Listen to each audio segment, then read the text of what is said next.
Everybody, it's Jason Creel, and I am with Jeremiah Jennings of Growing Green Landscapes. Jeremiah lives locally, and we just, you may have seen the video with his equipment set up. If not, I will put a link to that in the description of the video.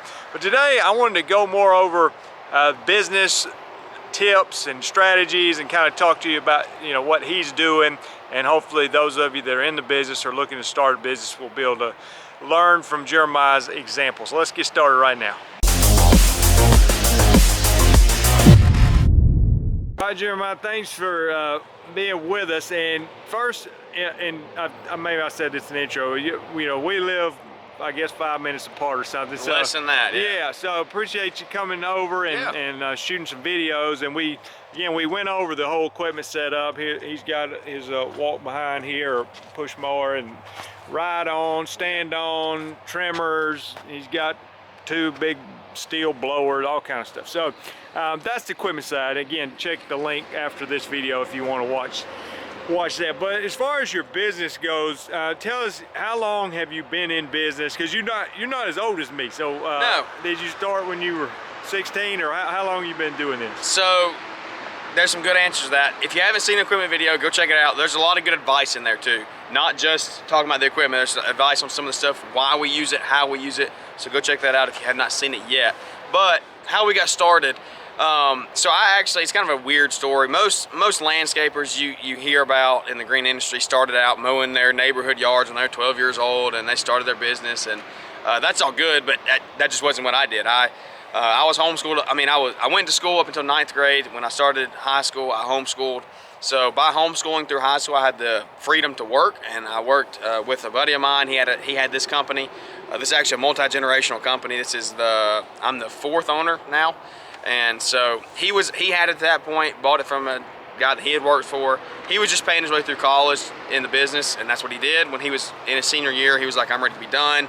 Got into his hard classes, and he was ready to wrap it up. So he wrapped it up. I said, well, I'll just buy it from you. I didn't really have any plans. I was going to go to community college here locally, and I went there for like a year, and that was the first year that I owned the business. Extreme amount of stress doing that, running the business full-time and trying to do school. A lot of people do it. Kudos to you if you do it, because man, that was tough.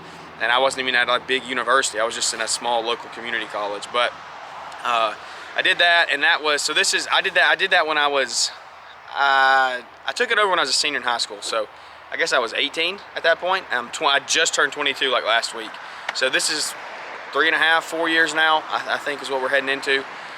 So it's been a fun journey to get here. We've had definitely some trials along the way, but everything, I'm a big believer in faith, and the Lord's taking care of us. He's blessed us along the way, and we've had a pretty smooth ride getting here. We've had some hiccups, but nothing too bad. We've just worked hard, and it's helped us get to this point. That's great. I didn't know you were I just assumed you had started a business, so I didn't really, I'm learning as well. Yeah, so I'll tell you a little short story here about that is, when I bought it, we had about 25 to 30 clients, I think. It was just me and that guy. Like I said, he paid his way through college with it. He wasn't trying to get rich. He wasn't trying to make a living. He was just paying his way through college, and that's exactly what he did. We would work 3 or 4 days a week, do 4 or 5 yards a day. It was fun. It was fun working high school. I made a little bit of money. But when I bought it, I was like, I'm making a living out of it. So I took it, and the first year I grew it to about 70 clients, and now we're sitting between 80 and 90. It fluctuates, off season. During the season, you pick up a few, drop a few, so it just depends. But yeah, we've grown from about 25 when I bought it, and now we're up to about 90 now. So. All right, so your business is called Growing Green Landscapes. You're mowing grass? Are you doing landscaping? What all kind of services are you providing for people? Yeah, so we started when I was working with him. We just did lawn maintenance. That's all we did. When I started, for the first 2 years, that's pretty much all I did is lawn maintenance, and then basic like pine straw, some mulch here and there, stuff like that. But now we're actually taking on more of the landscape side of things. We would be further along now, but short story here, back in the spring of this year, I destroyed my hand with a hedge trimmer. We might put a picture of that in here. I don't know, it's a little gruesome, but we'll see what Jason wants to do about it. But it's good learning experience, because I got it caught in the hedge trimmer. It was a battery powered. I just stuck it down in there. Long story, it's on the podcast if you want to go hear it. But that put us back a lot. I mean, my fingers were hanging off. I don't know if you can see. You can see some scars here. Let's see what we got. It's been up right here on the end, but there's some scars. So I definitely can see. Yeah, luckily I got my movement back. I mean, it healed very well, but that happened in May, and so that was like spring. I mean, it was right at the end of spring rush. Season's ticking off. I had all kinds of work to do. I was booked out 6 weeks on landscape jobs. Like the season was gonna go very far, and that happened. That put us back big time. So we kind of had to cut off the landscaping stuff. We had to just get our yards done. That was our main priority, because I'm an owner-operator. I drive the truck every day. I have one full-time guy. At that point, I had one full-time guy that he stepped up. He did a great job. He was able to run the route for about 2 weeks while I was out. And I coach high school basketball, so I have guys, teenagers always wanting some work, so they worked with me through the summer. And we had about 3 guys. It was my full-time guy, and then 2 other teenagers worked with him through the summer. So we had 4 total when I was back. And so we just had to keep up with the lawn maintenance. That's where I was going with this is, we are doing landscapes, but this happened, setback, big setback. So we did lawn maintenance mainly.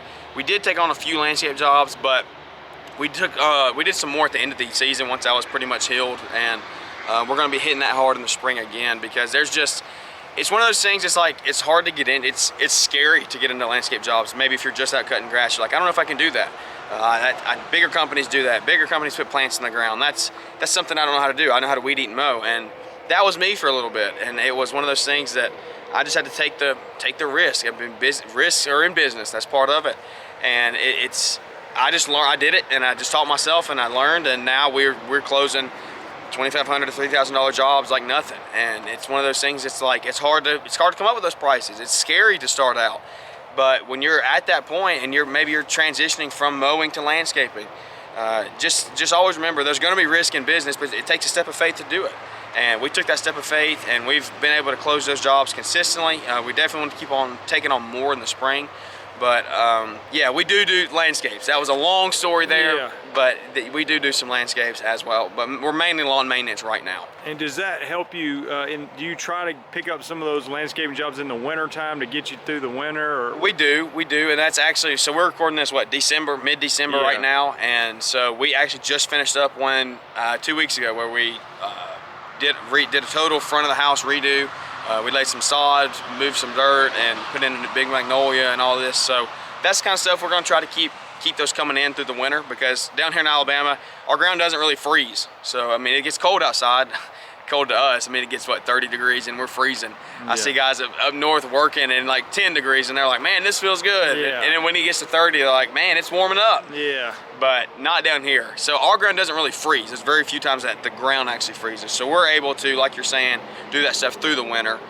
So we are going to try to keep bringing those in through the winter, and then we do a lot of leaves this time of year. Leaves are finally starting to wind down. They're hanging on, but hopefully the storm we got coming in here tomorrow and blow them all down. Yeah, it's mid-December now, and it's 70 degrees. So, yeah, oh yeah, short sleeve. I could be in shorts if I needed to. I got on the bad end of a hedge trimmer fight one time as well. I hit myself in the leg, but then I've got a scar there on that fan. That was when I stuck my hand down in the blower fan of a Walker mower. Oh, the leaves were clogged up, and anyway, the fan didn't stop like it was supposed to. But it was my fault. I was in a hurry, and I rushed and stuck my hand in there, and I passed out on the customer's porch. I heard that story. Yeah, that was bad. I had to go. I heard that story. That was terrible. So I try not to pass out any more than I have to. I was lucky. Yeah, luckily I didn't go into shock or anything. Yeah, so well, that was nasty. How many stitches did you have to have? So it got all 4 of these fingers. It touched the pinky. But yeah. I think you can see these are the stitch lines, the scars right there. I think it ended up being about 65. How's your, I know for me, my finger, it doesn't have the feeling in it used to, so your nerves are kind of nerves are shot. Messed up a little bit. I can barely feel, and that is, I'm glad I don't work up north, because the few cold days that we've had this year, it's been miserable. Because I have a screw in this finger, in my index finger, and then a lot of scar tissue and stuff. So when it gets cold, I've always heard old people say, when it gets cold, my bones hurt. Yeah, you're gonna be able to tell people when it's gonna rain. Oh, I can. It hurts bad when it gets cold. Okay. So. Well, let me ask you this, because so people talk a lot about route density and tight route, you know, but when you're doing landscaping, you know, if it's a $5,000 job or something, you might be willing to drive a little further. But as far as mowing goes, and then you can elaborate on landscaping, are you trying to stay real tight and just keep a super efficient, or are you trying to travel a little bit more to grow long term? What's your strategy on that? So I'll preface this by saying I'm still figuring out all my stuff as I go. I'm young. I've only been in 3.5 years. I've only been in the social media world for about 1.5 years now. So I'm still learning. I'm figuring out my numbers. I'm learning a lot of stuff that I didn't know earlier. I'm in transitioning stages in a lot of this. So right now, the routes are not as tight as I would like them. Our furthest yard that we maintain for lawn maintenance is BiWeekly, and it's, I would say it's probably 40 minutes from my house. And now we have a strand of them up there. It's not, we don't go up there for 1 yard, but it's too far. It's too far for me to be driving. This year, those yards will be dropped. Our furthest yard this year will be no more than 20 to 25 minutes away, and even that's pushing it. I would like to get to our local city here that me and you live in, and just stay in these city limits. I'm going to be very picky on who I take on. That's the better way to do it is. And maybe if you're in my case where you've gotten spread out and you're like, man, how do I get my routes tight? I've got this many things. Then you don't take on even if they're 5 minutes from that furthest house, don't take them on, because then you're just going to keep going. So start by any new customers you take on, shrink your radius to 5 to 10 miles and take them on there. And as you take one of those on, take a good one on, pick a bad one off. And so that's what we're doing right now, personally, trying to stay within 5 to 10 miles of my house, because it just adds up. Tires on the trailer. I mean, I got 4 tires on here. Tires on the trailer. I got 4 tires on the truck. Mileage goes up. Gas. I mean, we all know what gas is. I drive a diesel. Gas right now is insane. So the wear and tear on everything is more when you're driving 40 minutes to a yard, and so we're trying to cut that down. Landscaping, even though it is bigger profitable jobs, I mean, unless it's like a $25,000 or $30,000 job, I mean, if we're 5,000 or below, I'm not driving more than 30 or 45 minutes to the yard, even there. So on the landscape, I was thinking too, do you, like, if you get a sod job, do you go rent some equipment to help you get through that job? That's funny you said that. So once you mechanize your business, you'll never go back. That's what I've always heard. And you should be mechanizing as soon as you can. You shouldn't be hauling wheelbarrows. You shouldn't be shoveling. You should have a mud buggy, or like a Toro, or a little skid steer, something like that, a mini skid, something like that. Sod, what we've been doing is we have been going and we've been wheelbarrowing it. We've been handing it off the trailer. We've been wheelbarrowing the dirt.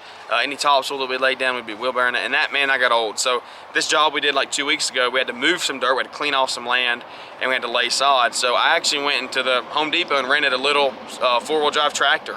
And it was amazing. I didn't tear up the yard at all. The tracks didn't mess up the yard. That's my only thing about getting a skid is, especially this time of year, it's so wet here, the ground is so spongy, that if I had gotten tracks on that yard, I would have tracked it up so bad.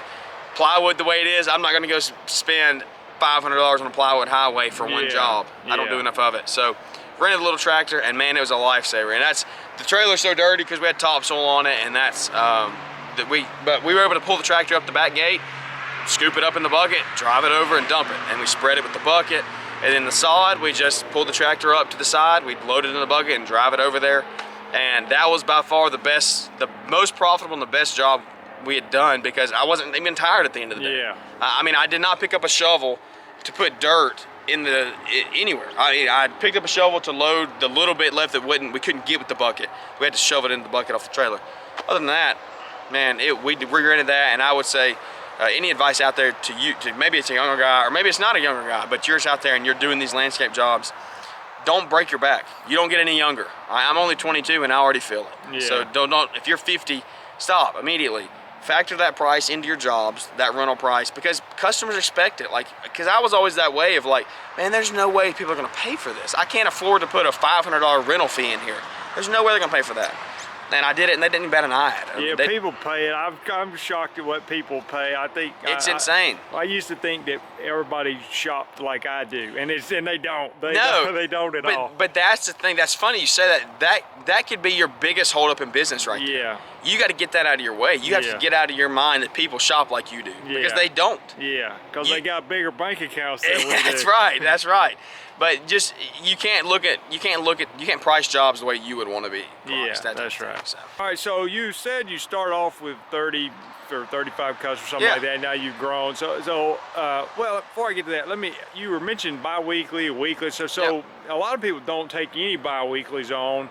And when you do bi-weekly yards, are you charging them extra compared to weekly, or as you try to trim down your route, are you going to try to, get rid of some of the bi-weeklies or force them to go weekly or charge them more? How do you handle the weekly, bi-weekly differences? So in our area, and you can attest to this, I know in a lot of your videos you say weekly all the way, and I would agree with that statement. Now, my thing is, when I started, I didn't have the most profitable business. I didn't do everything right. So I had a lot of bi-weeklies. Well, it's hard to take some $50 bi-weekly cuts and turn them into $35 weekly cuts. Yeah. People aren't going to do that because they didn't sign up that way. Now, it's like we're saying, if they sign up that way, they're not going to know anything different. So new customers, that's the way you should be doing it. But down here, it all depends. I don't know. Our grass grows different. We're not cutting tall fescue that's growing 6 inches tall if we don't cut it in 2 weeks. Yeah. We're cutting Bermuda that might get to what, 3.5 or 4 inches. Yeah. So it all depends, and even some of my yards grow different. Like I have some Bermuda yards that if you don't cut it weekly, you can't cut it every 2 weeks. It has to be cut weekly. Yeah. But then I have some that it's like, if I cut it every week, I would just be out there blowing some, the tops off of it. Not doing anything. Yeah. So I take it case by case, and that's just me personally. I would, if you're up north, you're cutting fescue, anything like that, weekly all the way. You should not be cutting bi-weekly. Down here in the warm grasses, I would like to get, my dream is to get to all weekly. That's the goal, is to get there. But it's going to take a process because I didn't start the right way. So if you're out there starting, definitely start weekly and go that way. So that's where we're at. And then, we have, like you said, we have 80, 90 clients. So we do, it's me and then one full-time guy right now. We're going to keep him through the winter. And then in the spring and summers, we keep 2 house scores on with us to make a crew of 4. Okay, so. Yeah, I always had some bi-weeklies, but then I thought if I got big enough and need to weed it down, I could try to force people to go weekly, and the ones that didn't want to, that would kind of clean up my route for me. But yeah, I'm not opposed to it. Just I think sometimes what I did, and it was a mistake in what I would charge the same price for bi-weekly as weekly. I'm like, well, that doesn't make any sense. That's no good. I know it's more work. It is definitely more work, but you also have to take into factor, if your routes aren't tight, you have to take into account that if you're doing a weekly yard, you might be driving 2 or 3. You're gonna be driving, if you're driving 15 or 20 miles away, you're doing it every week, so that adds up. So you might need that one bi-weekly if you're going out there for 1 or 2 yards. I understand. This is my dog, and he doesn't understand that the video is going on, and he needs to quit barking. All right, so how did you get your cut? You said you went from 35 to 80 or 90. So So mainly what it was word of mouth. Okay. It was mainly word of mouth that first year. We did some marketing last year, and this coming year we're definitely going to hit marketing really hard, because when you get to the point where you're wanting to hit these tight routes and not just, hey, I know a buddy that lives 10 miles from here and another one that lives 10 miles that way. And that's good. It brings on customers, but it's one of those things that it's like, you're gonna end up all over the place. So we're gonna hit EDDM postcards really hard this year, probably in the spring, because we do have some new developments coming up around us that are some tight neighborhoods. So we're gonna really hit those hard. I've seen, it's proven. I've talked to people on my podcast about it. It works. It's cost. Marketing is a cost, but it's an investment in your business. That's the thing. There's 2 ways to look at it. Is it a cost or is it an investment? So I'm looking at it as an investment, and we're gonna hit it pretty hard this year, probably. All right, so final question here, unless I come up with another one. But your people that are starting out this year, a lot of people watch, you know how it is in lawn business, there's always people getting in every year, people getting out. So people getting in and they see somebody, your age, and it's not always 20-somethings that are starting lawn business. There's all kind of people starting lawn business. But what do you tell somebody that's going out there starting from zero? Because they got to get, I tell people, it's like, if you're going to start a restaurant or something, the amount of cost you would need and how long you're going to be running in the red's going to be forever. But lawn business, it's still intimidating having to go. You got to get a trailer and a mower and all this. Anyway, any advice, encouragement you have, and has it been worth it for you being, you know, 3 to 4 years into it. Well, do we have another hour to go through here on the video? Well, I'm not saying tell them, man. I'm just, you know what I'm saying? Like, people are, in the wintertime, they're sitting there thinking through, I'm going to do this. I think I'm going to do this thing. And then some of them get out there and make a fool of themselves, and some of them look like great superstars. And, you know, it's always funny seeing probably about May, midway through May, how many lawn businesses come up for sale. Full equipment setups and all that, because people get into it and they don't know what they're doing. So that's a loaded question, but I'll keep a long story short, hopefully. But I think coming into it, no matter what age you are, it depends on your scenario. If you have a family, if you have a wife and kids to support, it's different than if you're 20 coming out of college or coming out of high school and you don't have anything to do. You don't have anybody to support. You're just relying on yourself. You can kind of go more, you can dive in and invest more time and money into it. But if you're starting out, the first thing I would say is self-teach yourself. There's so much free advice out there, like this YouTube channel, like this podcast. I mean, I do a podcast. There's at least 5 other green industry podcasts alone, more than that. There's no telling how many green industry podcasts, YouTube channels there are out there, Instagrams, all that stuff. And that's something I wish I would have done earlier. I would be 2 or 3 years ahead of where I am right now if I would have jumped into social media. And you don't have to create. You don't have to be a creator or influencer or whatever. Just consume. Read books. Read financial books. Read Robert Kiyosaki. All these guys that teach you how to use your money. And one thing that I think one of the biggest questions I get is, do you use debt or not? Do you leverage debt? Do you get in? Do you play the Dave Ramsey card and go debt free? I know people that have created successful business models both ways. I know a guy out of South Carolina named Alex Kirby, and he has a multi-million-dollar landscape company completely debt-free. His house is paid for, their shop's paid for, all that stuff is paid for. I know other guys that have multi-million-dollar companies that are leveraging their debt, and they're growing rapidly. So there's 2 ways to do it. It all depends. You gotta be smart in it though, if you're gonna do it. Like for me, I leveraged debt to grow my business because I had a bottleneck. I had a bottleneck with my truck. That's why I have this newer truck, because I had a bottleneck with, I paid cash for a truck a while back, and it was kind of breaking down or whatever, and I needed to upgrade because I needed to be able to haul more equipment doing these landscape jobs. So I leveraged the debt on these mowers when I was starting out. I didn't have 10 grand to go spend on a mower when I was my first year in business, but I did it the right way. I did some research. I hooked up with guys at Tri-Green at John Deere, 0% interest for 60 months. It's like insane. It's free money. So that's why I did it in my business. I did leverage debt. And we got the pup. If you hear the puppy in the background, he's back there playing. So he's having a good time. He sees my dog in the truck that rides with me all the time. So he's having a good time. But anyway, that's some advice that I would give is definitely self-teach yourself, and then hang around the right people. Get around people that can help you in your community, even the local guys that aren't on social media. Hang out with them, go take them to lunch. Take somebody that has a successful company and say, hey man, can I just buy your lunch one day? And go sit down and pick their brain, because there's so much you can learn from other people. And there's just so much advice out there. You'll never figure it all out, but just do what you can to self-teach yourself. So another thing I think you could do is coaching. Maybe it's not free, maybe it's not self-teaching. Pay somebody to come help you, because I know there's like a guy like Alex, the guy I was talking about earlier in South Carolina. He does some coaching. I know you do some mentorship programs, so stuff like that. Just wisdom. Get wisdom from those people. Take your local guy out to lunch, buy their dinner, and just say, hey, can I just pick your brain for a little bit? And so that's some advice that I would give. I don't know, just connect with the right people. Just build your network. Networking is so big, so huge. Go to the events. Once you hop into social media, you'll see how many live events there are, big meetups and all this stuff. Just attend those things. Make time. Make it an investment in your company.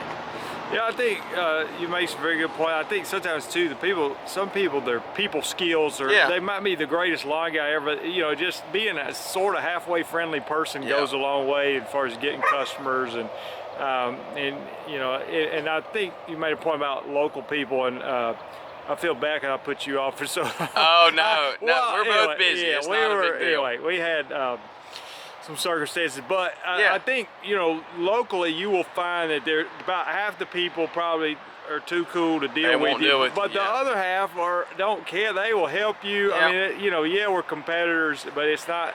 I'm saying I'm not. I'm weed control. You're more. But I say your local competitors. A lot of them will still help you because they're already established. They're not. They don't feel threatened by you or anything like that. And they might help you by giving you some of the yards that they can't take on. Yeah. Maybe some yards that's not in their service area. Maybe stuff like that. Yeah. I mean, they could really help you. And I know there's a guy, Bernard's Lawn Service. He's been on your channel before. You know Bernard, and we're best friends. We talk every day. I mean, we literally mow yards directly next to each other. Yeah. Like, I mean, our neighbors, and we both mow them. But we're not competition. We're friends, and we've built that friendship and that network. So, like I said, everybody's not going to do that. But try to find the people that will and just build those relationships, and that'll really take you a lot of places. Tell people if they want to find you on your podcasting now, and you're also on Instagram. So if people want to follow your stories, you continue to build and grow and learn from your podcast, how do they find you? Yeah, so we've got a lot of work to do. We're definitely not a finished product, but you can find us at Growing Green Landscapes on all social media, TikTok, Instagram, Facebook, all that stuff. And then on the podcast, it is Growing Green Landscapes as well. We might do some rebranding down the road, but it's going to be pretty close to that, so it'll come up. You can search my name, Jeremiah Jennings, if that doesn't come up for some reason. But Growing Green Landscapes will come up. We're on all major podcast platforms. What it is it's a green industry podcast. We stick a lot to it, but it's mainly entrepreneurship. That's the thing, is we want to talk about people that are starting their companies, and we bring on other guests outside of the green industry to talk about building their businesses and how they've done it. We're going to have on some really fun guests here soon. Actually some business coaches are going to come on and talk the importance in that and just building your network and stuff like that. So you can find us there on the podcast. If maybe you want to be on, maybe you can bring some value and tell us about your company and your startup story and help somebody else out there. Let me know. Shoot me a message on Instagram or an email or something like that, and you can get in touch with us, and we would love to have you on. Appreciate Jeremiah being with us and excited to see. I'll be honest, when I was 22, I wasn't. I didn't have near the life goals that he does, and was working a bunch of terrible jobs and stuff. So I'm proud of him for getting an early start and really making things happen with his lawn business. If you haven't done so, subscribe to the channel. I do have a lot of resources over at lawncarelife.com, the Weed Control and Fertilization Academy. I got a lot of Business Master Academy letters, documents, bunch of stuff. Just go check it out, and we're also putting the link up now for the video to pop up where Jeremiah talks about his equipment setup, and we went over that in detail. Talk to you guys later. Bye.